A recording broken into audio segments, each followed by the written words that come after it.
Welcome to Pindar Poetry. We hope you learned something new. You start by making sure the device is unlocked and online. This prevents sign-out errors. Open Settings and go straight to Accounts, Users, or Accounts and Backup, depending on your OS. Tap the Google entry you want to remove so you can see sync and account options. Once you see account details and sync toggles, make sure you understand which account is active for email or Play purchases to avoid accidental data loss before proceeding.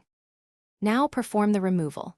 Tap the account, then open the menu or More options and select Remove Account or Delete Account from Device. You'll be asked to confirm and may need to enter your device PIN, pattern, or password. This prevents unauthorized removals. If the account is a device owner or primary account, Android may require a factory reset. Make sure you're ready for that outcome.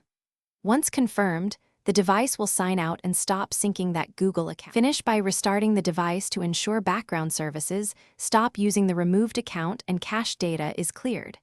If the account won't remove, check settings for device admin apps or profile owners that prevent deletion and disable them first. Corporate or school profiles often block removal. Make sure you have backed up important local data. As a last resort, perform a factory reset. This removes all accounts and data, so back up beforehand and understand. Thanks for watching.